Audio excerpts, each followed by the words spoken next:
Ensuite, j'inspecte la salle d'eau, reliée à mes quartiers, aussi temporaire soit-il. La douche est à système automatique, de plus en plus rare, surtout à l'ouest. Le lavabo est rempli d'huile solaire, de quoi protéger sa peau le matin avant de partir en marche dans le sable. Je dépose mes vêtements sur mon lit, me dénude. Du moins, retire les bouts de lambeaux qui me servent de vêtements.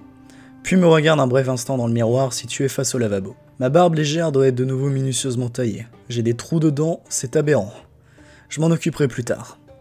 S'il consent à me donner un rasoir, tout du moins. Puis j'observe l'état de ma peau. Le soleil ne m'a pas fait de cadeau. Je vais devoir retirer les morceaux de chair presque calcinés si je veux éviter l'infection.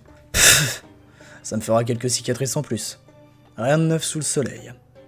Je me décide finalement à passer mes pieds dans la douche. Ah putain, elle est brûlante. Ah, mes blessures solaires me font un mal de chien. Serre les dents, respire. Je reprends mon calme et je baisse la température. Je prends le temps de me laver avec le savon à ma disposition. Par réflexe, je renifle avant, je goûte. Peu, c'est du savon. On n'est jamais trop prudent en terrain inconnu. Je recrache. Je termine par appliquer sur mon corps, notamment sur les brûlures, pour les désinfecter à l'ancienne. Déjà, moi qui croyais avoir la paix pendant au moins 1 heure, je suis déçu. Je sors de la douche, m'habille à nouveau. Ça fait toc toc toc. Ça va, j'ai compris, j'arrive. Les étoffes qu'ils m'ont refilées sont pas mal du tout. Un pantalon en toile souple et brun sable. Un haut légèrement ouvert au niveau du torse à manches longues. De la même couleur que le bas. Et une capuche intégrale. Parfait pour manœuvrer dans les sables denses. J'ouvre finalement la porte. C'est Yula qui m'y attend. Elle me regarde de bas en haut. Je lui plais. Ça manque d'ajustement. Vous flottez dans votre eau. Tournez-vous. Perdu. Je me tourne à sa demande. Elle prend les fines ficelles permettant d'ajuster et resserre la tenue avec une force que je n'aurais pas soupçonnée. Je ne neige plus dans ma tenue, j'asphyxie dedans. Merci du coup. De rien. Vous êtes attendu par le prince. Il souhaite dîner en votre compagnie. Ah, là je dis pas non. Un sourire. Putain, j'ai réussi à la faire sourire. Wow, c'est jour de fête. Ma soirée sera peut-être pas si pourrie après tout. Je la suis dans le corridor de l'étage, avant d'arriver sur le toit de la résidence. Une fontaine sur un toit, y a vraiment qu'un riche con pour avoir une idée pareille. Les esclaves sont déjà au travail. Ils sont toujours au travail. Ils mettent la table, nettoient les lieux pour l'arrivée du prince, ne regardant jamais autre chose que le sol. Je savais les Asglotiens doués pour l'esclavagisme. J'avais entendu les rumeurs sur leur technique de dressage. D'abord, ils te laissent dans une cage noire pendant 3 jours. Sans te nourrir, évidemment. Juste en t'abreuvant, pour que ton corps s'habitue à la température basse, à l'obscurité et à l'eau. Ensuite, ils te lâchent dans le désert pour t'offrir ta liberté. Au bout de 4 jours, les esclaves reviennent d'eux-mêmes plutôt que de mourir dans le désert. Je les comprends. La plupart sont raflés dans des villages indépendants ou dans des tribus nomades. Ils n'ont aucune idée de comment survivre à cela. Les plus chanceux seront repêchés par des sous-sablins, immenses machines voyageant sous le désert, appartenant à diverses nations. Les plus malchanceux croiseront la route des tribus outriaques, les mangeurs de chair. Puis, pour les normaux, retour à l'esclavagisme. Je me perds dans mes pensées. Encore.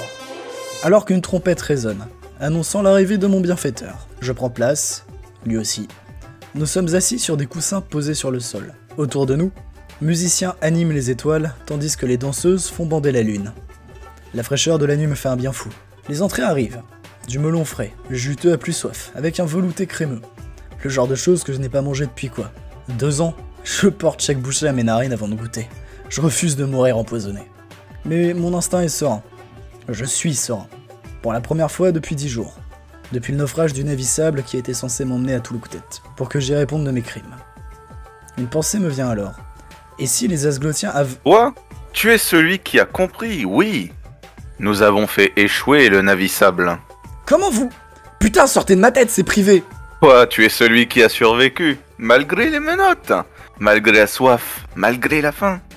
Toi, tu es celui qui a prouvé être digne de sa réputation. Merde!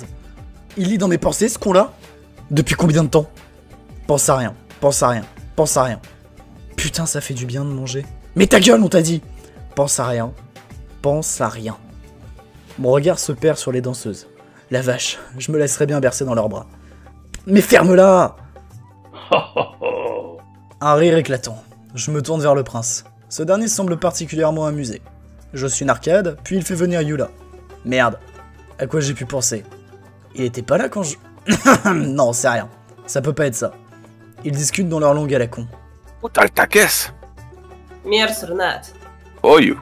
Je regarde Yula, puis le prince, puis Yula, puis le prince. Attendant une traduction, un signe, quelque chose. Toi, tu es celui qui l'intrigue beaucoup, la lieutenante. Toi, tu es celui qui a de la chance. Peu de gens l'intriguent. Bah super, enfin je veux dire, ça veut dire quoi? Ça signifie que je vais m'occuper de vous surveiller pendant vos préparatifs.